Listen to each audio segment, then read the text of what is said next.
Materials of daily use. Already हम लोग जानते हैं कि फ़ाइबर दो तरह का होता है, एक प्लांट फाइबर जो प्लांट से मिलता है और एनिमल फाइबर जो एनिमल से मिलता है, जैसे वुल, सिल्क और प्लांट फाइबर्स में जूट। एक थर्ड टाइप ऑफ फाइबर होता है सिंथेटिक फाइबर्स जो मैनमेड फाइबर होता है, एग्जाम्पल नाइलन, रेयॉन, ये सब। Why do we need clothes? हम लोगों को कपड़ा क्यों चाहिए? ऑब्वियस सा बात है, ठंड से, गर्मी से, बारिश से, गंदगी से, इंसेक्ट से बचने के लिए। वुल कैसे हम लोगों को गर्म रखता है? Air is a poor conductor of heat.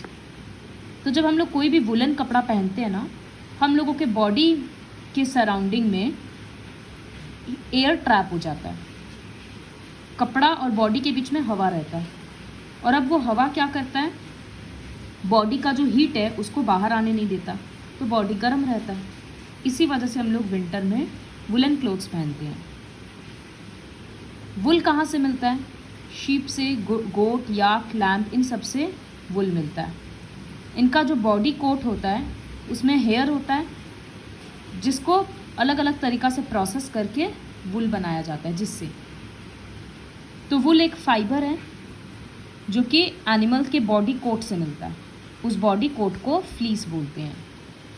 वुल एक प्रोटीन का बना हुआ रहता है। जनरली ये वाइट कलर का होता है, बट ब्राउन, ग्रे ये कलर का भी हो सकता है। जैसे ह्यूमन बॉडी में भी हेयर है, उसी तरह से शीप का भी हेयर होता है, लेकिन शीप का हेयर बहुत डेंस होता है, बहुत सारा होता है। इसी वजह से वो वुल के जैसा काम करता है।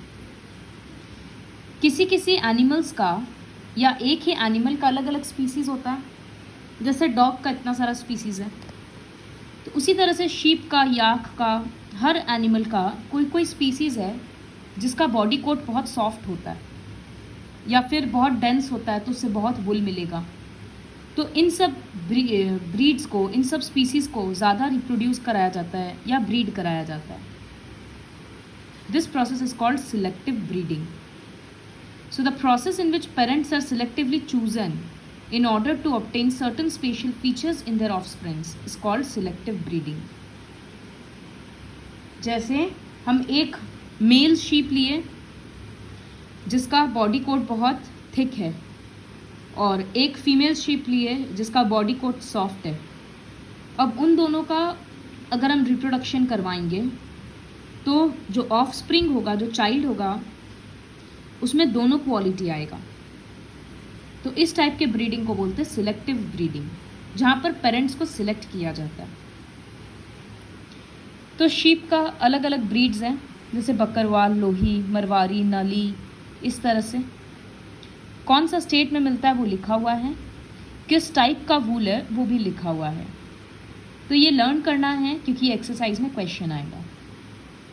तो शीप मेजर सोर्स है वुल का, लेकिन अब जैसे वुल का भी अलग अलग कैटेगरी होता है। अंगूरा वुल जो गोट से मिलता है जम्मू कश्मीर में, पश्मीना शॉल, पश्मीना वुल होता है, माउंटेन गोट से मिलता है। साउथ अमेरिका में वुल लामा और अल्पका से मिलता है।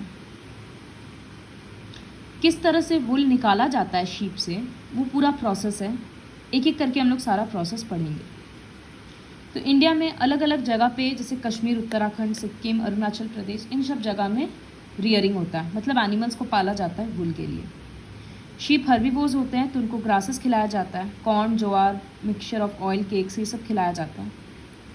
और ठंड के टाइम पे शिप्स को लीव्स, ग्रेन्स खिलाया जाता है और ज़्यादातर अंदर रखा जाता है।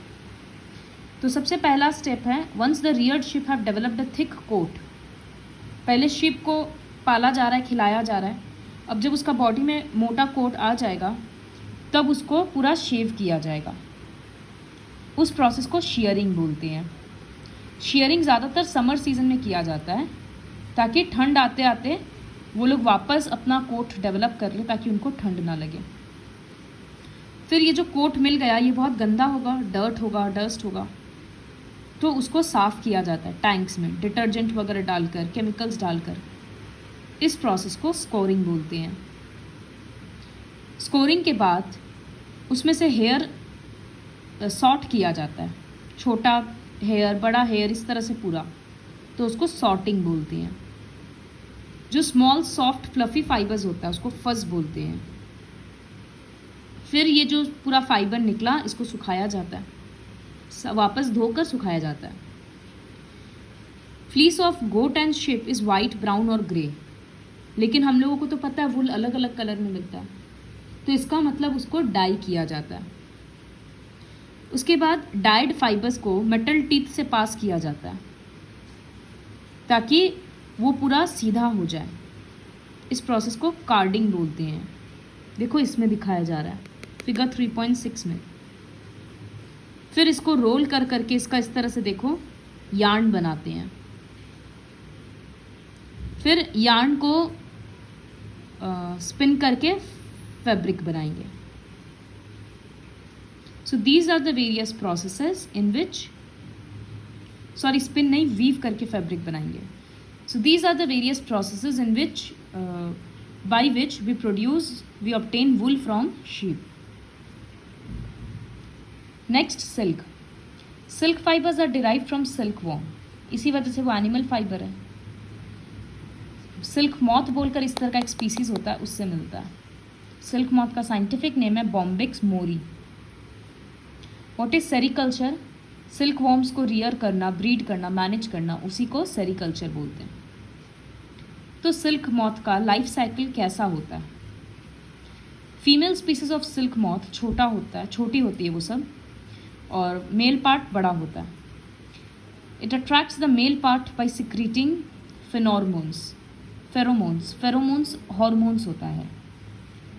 तो फीमेल सिल्क मॉथ जो होती है वो हार्मोन सिक्रीट करती है, जिससे मेल मॉथ अट्रैक्ट हो जाता है। फिर दोनों में रिप्रोडक्शन होता है। After about 20 days eggs hatch होता है। वो एग्स अपना लीव्स में सिक्रीट कर देती है सिल्क मॉथ। फिर वो लीव्स के ऊपर वो एग हैच होता है और उसमें से लार्वा निकलता है।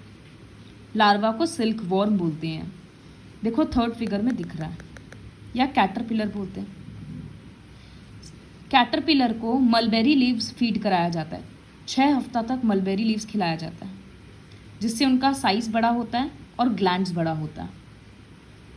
उसके बाद का स्टेज है pupa. Pupa holds itself. Pupa क्या करता है, देखो इस फोटो में दिख रहा है, ये एक येलो कलर का ककून बना लिया। मतलब इसके मुंह से एक लिक्विड निकलता है, जो लिक्विड को वो स्पिन करते रहता है, इस तरह से घुमाते रहता है, अपना गर्दन को 8 फिगर में घुमाते रहता है, इस तरह से घुमाते रहता है।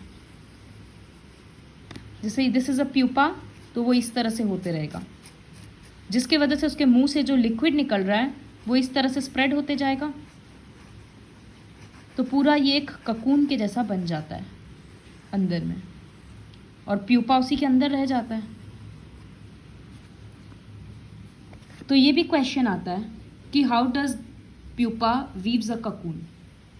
तो देखो यहाँ लिखा है, pupa holds itself by weaving a net around its body by swinging its head from one side to another in the form of 8।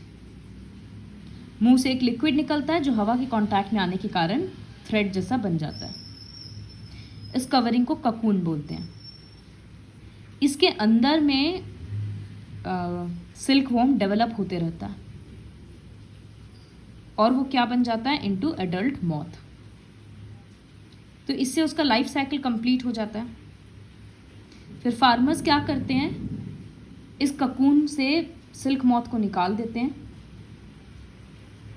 और ककून्स जो भी मिला उसको गैदर करके सन के अंडर में रखते हैं, या बॉईल करते हैं, या स्टीम देते हैं, जिससे जो भी ये थ्रेड जैसा था ये सब अलग हो जाता है।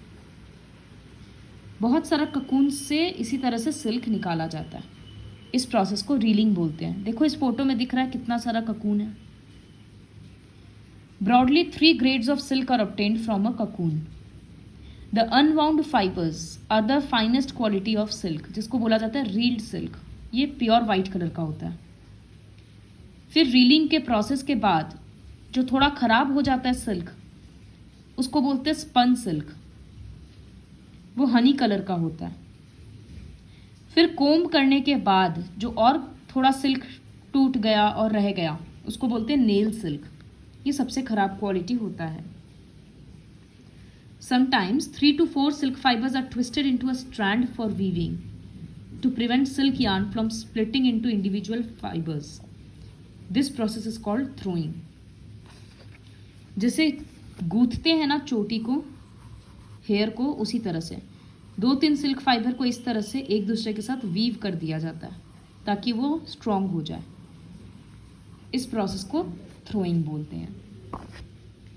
सिल्क फाइबर 2 तरह का प्रोटीन से बना है, सेरिसिन और फाइब्रोइन। ये चमकता है तो शाइन और लश्चर है, काफ़ी स्ट्रॉन्ग फाइबर है।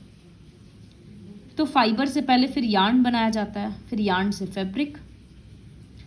सिल्क फाइबर्स हीट कंडक्ट नहीं करता है, तो इसका मतलब ये भी अच्छा इंसुलेटर है। तो इसी वजह से सिल्क फाइबर को ठंड में पहना जाता है और समर में ये कूल करता है बॉडी को, क्योंकि बाहर का गर्मी अंदर नहीं पहुंच रहा। Silk is the queen of fibres. इसका साड़ी वगैरह सब कुछ बहुत एक्सपेंसिव होता है। और भी दूसरा वैरायटी है सिल्क का, जैसे क्रेप, चंदेरी, ऑर्गेन्जा, मलबेरी, ये सब। और ये देखो अलग अलग टाइप का फाइबर है जिसका अलग अलग प्रॉपर्टीज़ है।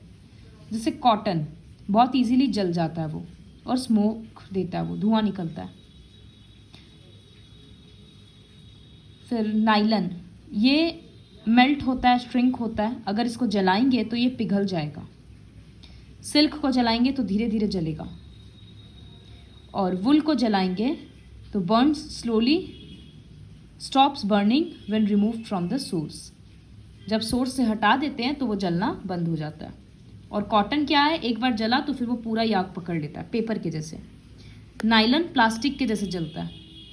सिल्क और वुल हेयर के जैसे जलता है, जब तक फायर के कांटेक्ट में रहेगा तब तक जलेगा और फिर बंद हो जाएगा।